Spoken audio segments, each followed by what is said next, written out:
Hi, it's Sarah.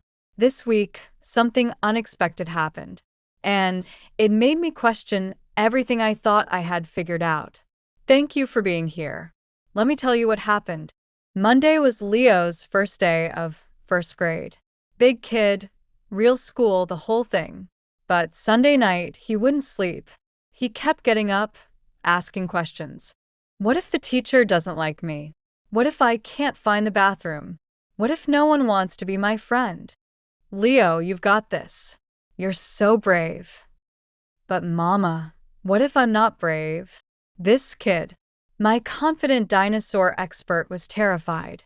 Monday morning, I walked him to his new classroom.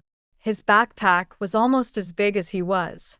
When his teacher, Mrs. Garcia, greeted him, he hid behind my leg. Hey Leo, I heard you're an expert on dinosaurs. We're going to learn about prehistoric creatures this month. I could use your help. Something shifted. He straightened up, looked at Mrs. Garcia, and nodded. After I dropped him off, I sat in my car and cried. Not sad tears, just the overwhelming realization that my baby is in first grade now. That evening, I met Jake for coffee. I told him about Leo's fears, about how hard it is watching him grow up and be scared. Jake listened, then said something that caught me off guard. My sister works in educational psychology. She helps kids with anxiety and transitions. She's actually hiring for a new program they're starting. Have you ever thought about that field? Educational psychology? No, Actually, I don't know. You should talk to her. I think you'd be good at it. After he left, I couldn't stop thinking about it. Educational psychology. Helping kids like Leo navigate their fears and growth. When I was younger, before everything fell apart, I wanted to be a teacher. I dropped out of college because I was lost and I never went back. But now, sitting in my apartment at night, I Googled educational psychology programs Miami. There were options. Master's programs, certifications, paths forward. Wednesday, David picked up Leo for their usual visit. Before he left, I mentioned something casually. Leo's having some anxiety about first grade. I'm trying to help him through it. David nodded. Then he said, Sarah, can I ask you something? Have you ever thought about what you want for yourself? Beyond Leo, beyond work? What do you mean? I mean, you've built this incredible life. But do you have dreams? For you? The question hit harder than I expected. I don't know. I've been so focused on survival that I haven't thought about it. Maybe it's time to start. Friday afternoon, Jake's sister, Dr. Elena, reached out. Jake had given her my contact information.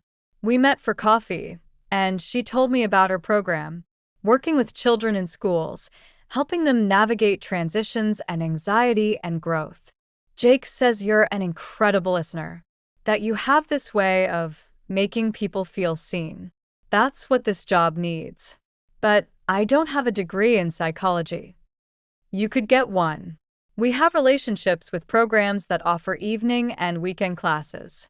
You could keep your job, keep supporting Leo, and still do this. I left that coffee shop feeling something I hadn't felt in years. Possibility. Not just for Leo, but for me. That night, I called my mom. Mom, what would you say if I told you I was thinking about going back to school? I'd say it's about time.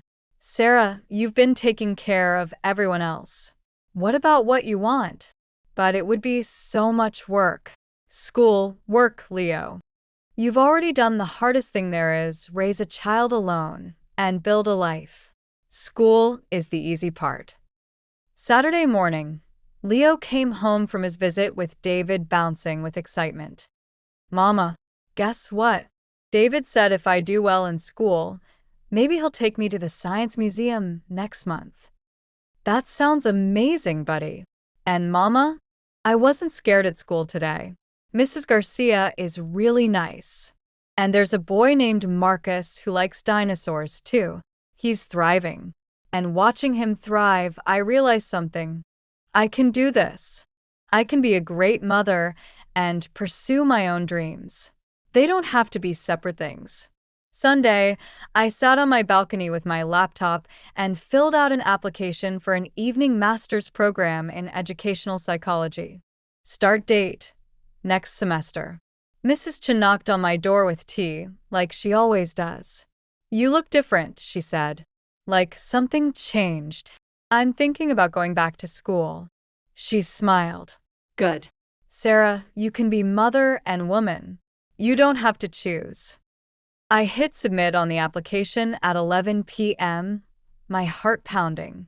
This isn't just about getting a degree. It's about claiming something for myself. It's about telling Leo, by example, that you can be scared and do it anyway. That your dreams don't disappear just because life gets complicated. I don't know if I'll get in. I don't know if I can balance it all. But for the first time in 5 years, I'm willing to try something just for me. Thank you for being here, watching me not just survive, but actually live. If you're thinking about your own dreams, if you're wondering if it's too late, please subscribe and stay with us. Because it's never too late. I'll be back soon.